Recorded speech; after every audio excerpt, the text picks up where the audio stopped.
The debate surrounding interrogation torture stems from the media's overreacting reports that emphasize that it's cruel. As Americans, we often give undeserved amenities to terrorist detainees. For example, terrorists at Guantanamo Bay are given their own Qurans to study their religious beliefs. The terrorists have time set aside each day so that they can practice their prayer and their beliefs. If the interrogators at Guantanamo Bay are the evil warmongers that the media makes them out to be, then why do they provide them with the material that is the very basis for their war against the infidels? Today I'd like to persuade you that interrogation torture is not such a bad thing. I do have first-hand experience with torture. Anyone who's married knows exactly what I'm talking about. Today I would like to describe to you when and when not to torture a suspect, how suspects are categorized, and waterboarding. It's not a day at the beach. Let's start with when and when not to torture a suspect. Unfortunately, in situations where time-sensitive information is critical, authorities are not afforded the effort of taking the compassionate route. Holzer believes that torture is sometimes justified. During an interrogation session, one may not inflict bodily harm on the detainee in question. If the suspect is physically injured,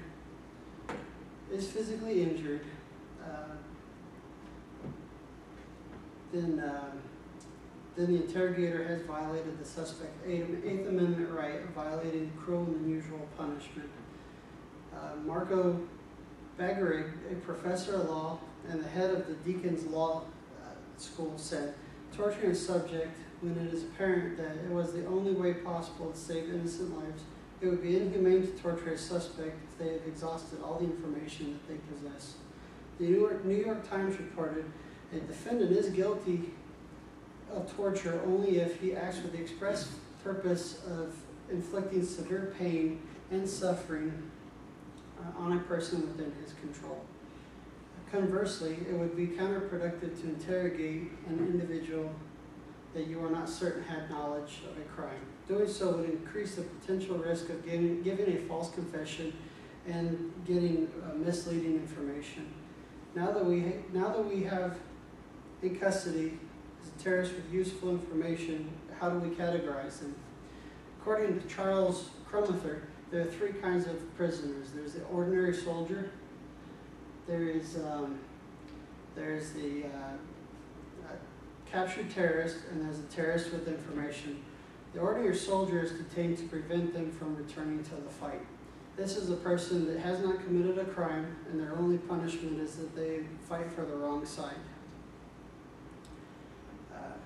In reference to the captured terrorist, these are people that do not fight for a government. They fight for an idea or a cause. They do not wear a uniform, and they are not protected under the laws of war. The most sensitive category is detaining terrorists with information.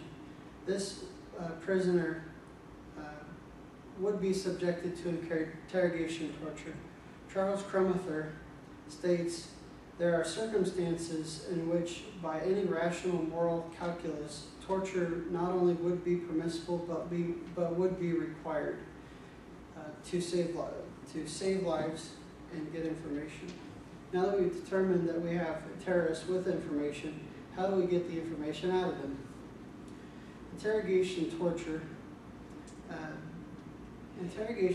methods are common and successful practices used by police and government officials worldwide. Waterboarding, probably the most talked about method, forced interrogation is another effective technique commonly used. It is the practice of pouring a small amount of water over a suspect's face while they are bound to a flat surface. It does not cause any harm to the individual, but it does give the sensation of drowning and loss of breath. Waterboarding creates a dreadfully uncomfortable position for the suspect. Below are two examples of how waterboarding methods have worked for the fight on terror. Firstly, it was used on Al-Qaeda suspect Abu Zabaha. An expert from an excerpt from the article of Opposing Viewpoints Terrorism. In a bid to obtain life-saving information, a technique known as waterboarding broke him in less than 35 seconds, and the suspect answered every question from that day on. Information provided stopped terrorist attacks and saved lives. Secondly, waterboarding was successfully used on Al-Qaeda suspect Khalid Mohammed. According to CIA sources cited by NBC News, Mohammed was able to last between 2 and 2.5 minutes before begging to confess. Waterboarding is not cruel. It does inflict psychological grief, making it clearly an effective interrogation tactic. Torture can and should be done with a high level of morality. If it is not properly executed, the interrogator should be prosecuted themselves for breaking the law. Under normal circumstances, it is not meant to inflict pain and cause long-term suffering to the interrogatee. Either way, torture is shown to be a successful means of gathering information, addressing issues with positive outcomes such as waterboarding the 2 Al-Qaeda terrorist suspects should open up your eyes to the benefits of interrogation torture. Had the information from those terrorists remained untold, where would the country be today? I feel that torture benefits our national security and saves lives.